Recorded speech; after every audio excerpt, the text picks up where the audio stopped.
There's a snake in my boot. For 25 years, that's all Woody was.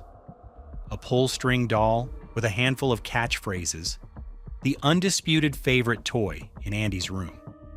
He wasn't just a toy. He was a symbol of order, of stability, of knowing your place in the world. And then one birthday, the world broke. A spaceman fell from the sky, and suddenly, Woody's purpose, the very thing that gave him life, was thrown into question. We call him a hero, but his story isn't about heroism. It's about the terrifying, liberating journey of losing your purpose and being forced to find a new one. And it might be the most important lesson Pixar has ever taught us.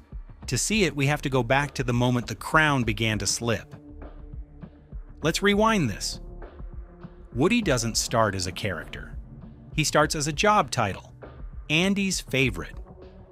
His entire existence is built around this singular purpose. He's the leader, the decision maker, the one who calls the staff meetings. His confidence isn't internal. It's external, derived entirely from the name written on the bottom of his boot.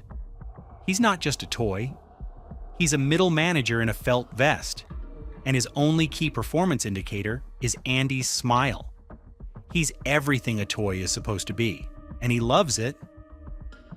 Because when your purpose is that clear, you never have to ask who you are, and the cruel part, he was good at it. He was the perfect toy. Proof that a simple object could hold the center of a child's universe. Woody wasn't just a cowboy, he was a mirror that made a little boy feel like the most important person in the world. But then came Buzz Lightyear. And he wasn't just a new toy, he was a new paradigm. The film tells us Woody is jealous. We're supposed to accept that. Old toy, new toy. A simple rivalry. End of story, but look closer. Woody isn't just jealous of Buzz's wings or his laser. He's terrified of what Buzz represents. A world where Woody is no longer essential. Buzz doesn't even know he's a toy. He has his own purpose, a grand cosmic mission. He's a threat not because he's better, but because he's different. He represents a future where Woody's job, his identity, his very reason for being is obsolete. Watch that moment when Andy's bedspread changes from cowboys to spaceships. That's not just a redecoration, that's a corporate restructuring. And Woody just got demoted. What happens next isn't an adventure. It's a desperate, panicked attempt to reclaim relevance. Woody's plan to knock Buzz behind the desk isn't born from malice. It's a manager trying to sideline a rival, to prove he's still in control. But it goes wrong. Horribly wrong.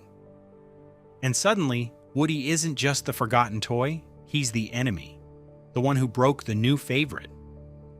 We're supposed to think this is his downfall, the moment he becomes the villain. But his villainy began the moment he believed his purpose was more important than his. Friendships. The moment he saw another toy, not as a person, but as a threat to his job title. The easy read on Woody is that he's a classic case of professional jealousy. The old guard refusing to make way for the new. Simple.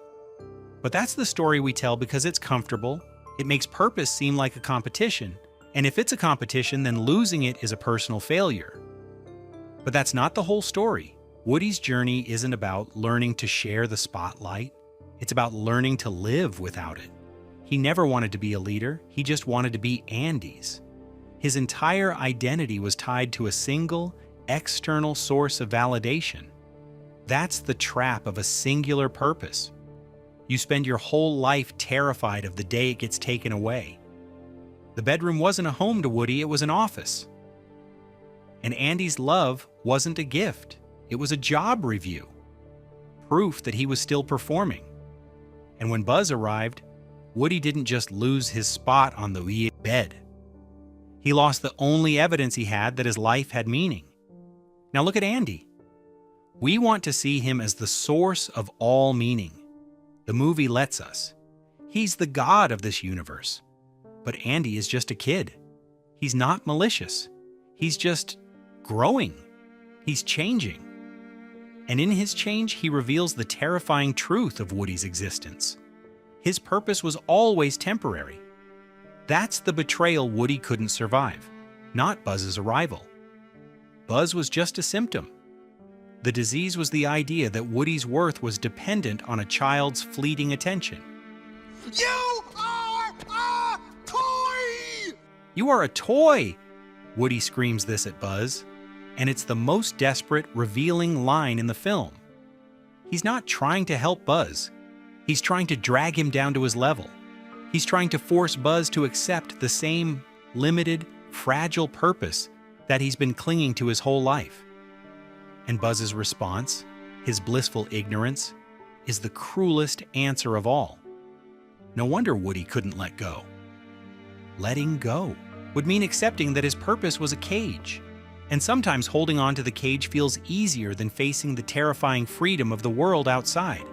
We've all met Woody.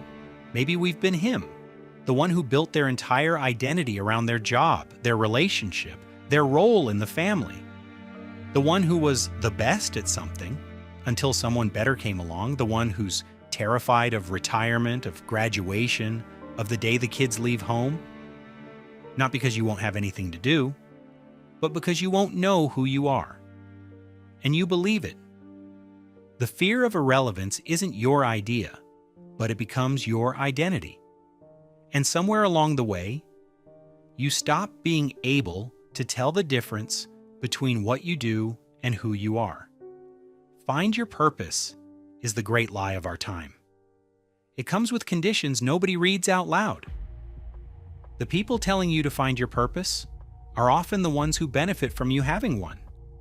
And by the time you figure that out, you've already given the best years of your life to a job title that was never going to love you back. Woody gave everything, and everything wasn't enough. Not because he failed, but because his purpose was always going to end. The only person who didn't know that was him. That's what a crisis of purpose actually looks like. It's not about boredom. It's not, you could be anything. It's waking up one day and realizing the person you built, the identity you sacrificed for, was based on a temporary contract. A contract that was always going to expire. Woody didn't lose his purpose. It was taken from him by the natural, inevitable process of life. And he spent the first half of the movie blaming a spaceman for the passage of time. The anger makes sense. It's not evil. It's grief with its teeth out. When you've given everything and you still become obsolete, what's left? Just the anger and that quiet voice underneath, asking what any of it was for. And that's where it keeps you. The anger feels like the only thing you actually earned. But anger doesn't free you. It keeps you loyal to the system that made you obsolete. So when Woody finally gets back to Andy's room, he's not coming for revenge. He's coming to reclaim his job. But what he finds when he gets there, that's the part that could change everything for him and maybe for you. Woody gets back. After Sid's house, after the rocket, after learning to work with his rival. He's a hero, he's back on the bed, he's won, but he hasn't. Because he's still the same toy, defined by the same purpose. It takes him 2 more movies to learn the real lesson. The lesson of the collector's shelf, of the daycare center, of the antique store. The lesson that his purpose was never to be Andy's favorite. It was to be a toy, to bring joy to a child, any child. And in that realization, he finds a new purpose. A purpose that isn't about being the best, but about being there. A purpose that isn't a job title, but a choice. For Woody, the name on his boot was a prison. It meant his worth was tied to one person. For Buzz, the label on his box was a delusion. It meant he was something he wasn't. But for both of them, the moment of truth came when they accepted what they were. Toys. And in that acceptance, they found a purpose that was bigger than either of them. Watch Woody's face in that final moment of Toy Story 3 when he gives himself to Bonnie. That's not a sacrifice, that's a graduation. He's not losing Andy, he's letting him go. He's choosing a new purpose, a new life, a new child to bring joy to. He's not a manager anymore. He's a leader. And this is the part that's hard to sit with. Sometimes your purpose isn't your choice. Sometimes you do everything right. Sometimes you are the best, the most dedicated, the most loyal, and it still doesn't matter because the world changes. But here's the harder thing. Knowing that doesn't free you, not automatically.